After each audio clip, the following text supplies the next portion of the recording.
Alrighty, we're going to be up potting our little tomatoes today. So these are tomatoes, I don't remember if they're 3 or 4 weeks. They're probably between 3 and 4 weeks old. You can see how big they've gotten. And then these are our little, I call them seed leaves, or the first little leaves that the tomato plant puts out. And they're doing what they're supposed to do, which is eventually they'll turn yellow and fall off. But these are our little tomatoes. I know it's time to up pot the tomatoes when they start drying out really quickly. So like I watered these maybe a day or so ago and they're already dry up here. You can also pull them out and see all of our little roots there, which means they need to go into a bigger container. I just buy, these are 4-inch flower pots. I just bought them like 100 from Amazon for about $10. You can 100% use the solo cups. I hate drilling holes in these. It's not my favorite thing. So I just buy these, but either one will work. And you can also buy like the clear cups from the grocery store as well, whatever you want to do. So we're going to put them in these cups today. All right, so I'm 100% use what you got kind of gal when it comes to dirt here. So this down here is leftover used potting soil from probably 2 years ago now. This is some Coco Coir. This is some compost, the black cow. And then this is some perlite. And we're gonna mix it all together and then we'll kind of see how it feels. What you are going for is a fluffy soil so that roots can kind of go through. Also, keep in mind your plants are still little, so they don't need a lot of heavy nutrients and nitrogen and stuff. So that's why the compost is here, because the Coco Coir has no nutritional value in it.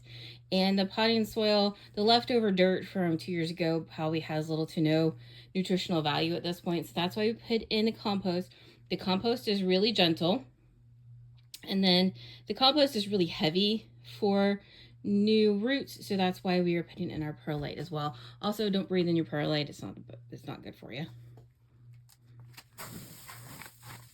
So that is our mix. You can totally 100% go buy bag soil from the store. You can make your own mix. You can do any of the number of things people do on the internet. I have a lot of leftover potting soil and it seems silly to just throw it away. So I mixed it all together and have been reusing it, but you absolutely don't have to do this. You just want something that's light, fluffy, so the roots can go, and that's not too nutrient dense to burn your plants. So what I like to do is to take some dirt and just lightly cover the bottom of our pot here. And then what I do is I take our little tomato seedling here, just squish the type. So I do like to ideally transfer them when they're dry. I feel like it goes easier getting them out of the pot and it's less messy. Also, the tomato wants water, so I feel like the roots are more likely to go out into the new dirt when they're dry. Now, you can take off the leaves or leave them, these little baby leaves. It kind of just depends on how they look and how I feel, to be honest. Sometimes I take them off, sometimes I don't. Look at all of our little roots there.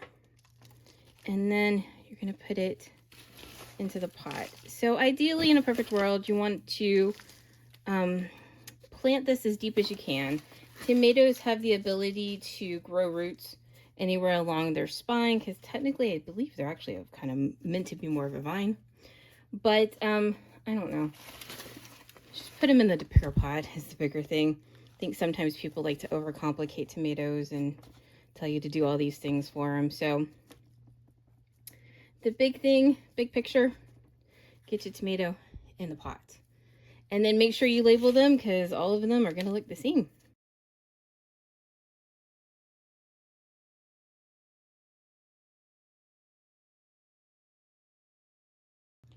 So that is our turkey greenhouse where we started our little tomatoes. This is where they come when they're first out. And this is where they have been. See how I angled the lights to let them grow some?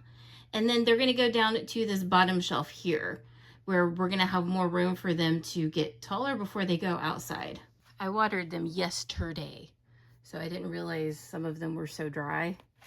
And some of them have been extremely dramatic here.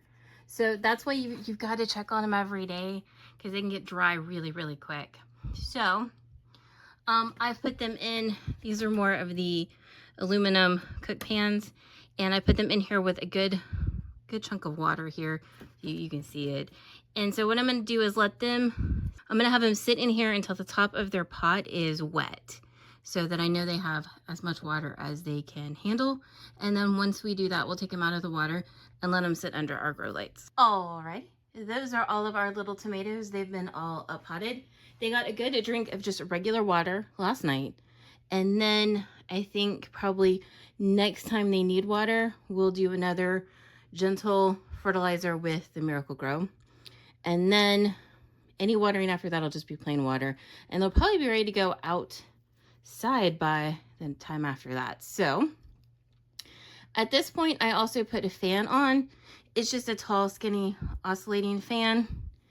And what it does is it mimics the wind outside, so that the stems on our little plants will get thicker as the wind blows.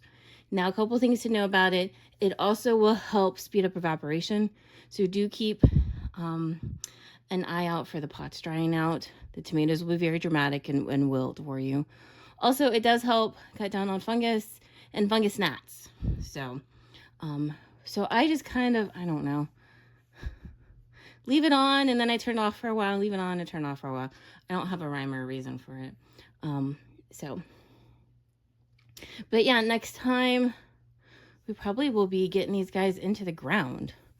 Woohoo. So if you have any questions, let me know down in the comments below, and be back doing something next time.